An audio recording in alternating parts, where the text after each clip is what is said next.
Welcome to Dicta, your weekly dose of law school and bar exam info. I'm Carrie Ann. And I'm Puyan, and we're the co-founders of Vinco. So today we're going to talk about what happens when you can't find a job. Not to stress you out, but...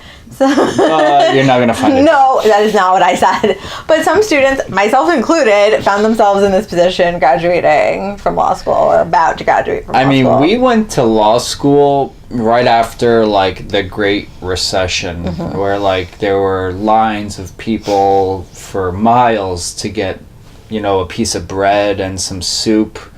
Yes, let's mock a really difficult time in our history that our grandparents had to live through. Well, most of those people are dead by now. Except for my grandmother. Okay, sorry. All right. Anyway. Take two. So, I couldn't find a job after law school. Not immediately, but I wanted to be a prosecutor, right? We know that. That's not a secret. Don't hate me for that. It's not what I did. And I couldn't find a job. I applied. Took every internship. And you did everything right, too. I did everything. Except learn Spanish.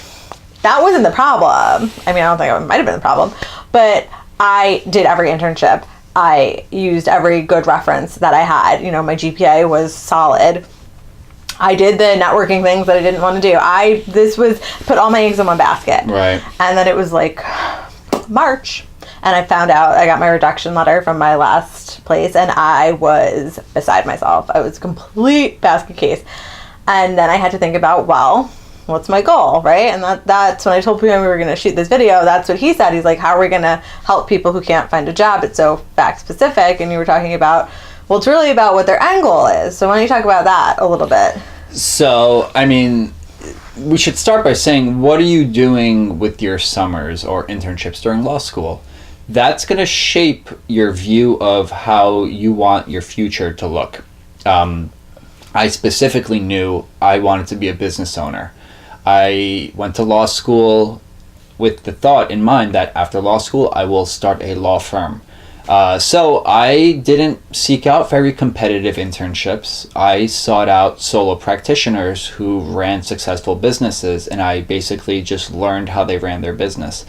When we graduated, we were both selected for this fellowship that taught us a lot about immigration law and basically threw us into the middle of really complicated removal defense litigation proceedings where we just had to figure it out or drown. We were in way over our heads in the beginning. It was brutal, and we were paid very little, but what we learned was invaluable. Yes. It was the entire foundation for our law firm. It's how we met. I literally said one day, by show of hands, who would want to start a practice with me? And Carrie Ann's the only one who raised her hand, and here we are today. Such a sucker. So it depends what your goal is. Yeah, well, that's how I landed at the fellowship, because when I didn't get that job, I had to reevaluate, what am I going to do now, right? So initially, in all honesty, my plan was to reapply for prosecutor jobs after I took this fellowship. But how I decided to take this fellowship over other jobs that were being offered was I still didn't 100% know what I wanted to do. So I didn't want to commit to something for a long period of time. That's how I decided to apply to fellowships in the first place.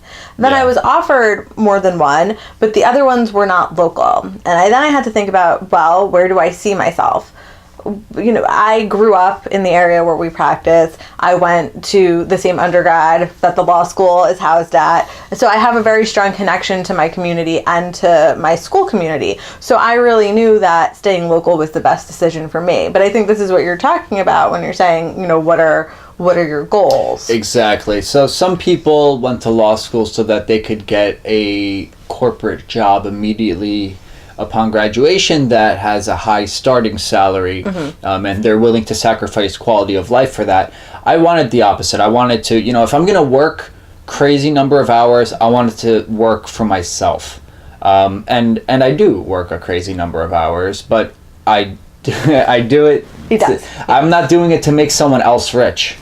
And except for her.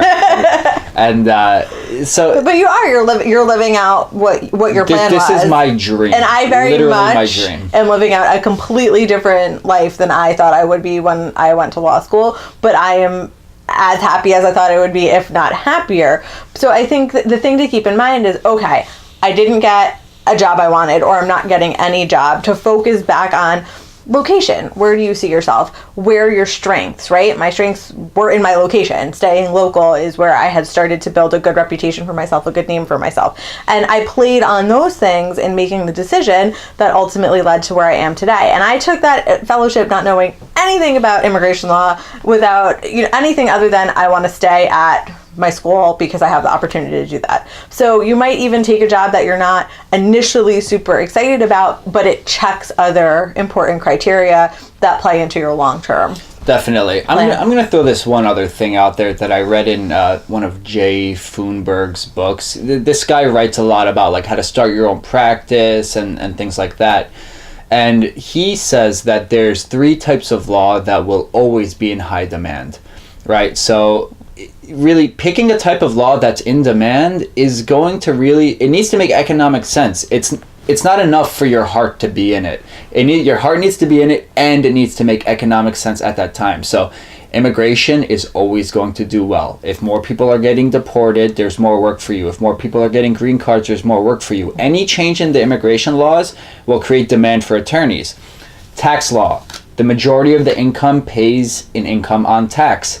The IRS will audit people. They need attorneys. CPAs are growing like exponentially. They need tax attorneys. Everyone needs a tax attorney at some point. And finally, trusts and wills. Everybody's got to die and pay taxes. Yeah, exactly. That's why, trusts and estates. Yeah. Because the population's always growing. People are always dying. Wills are always being contested.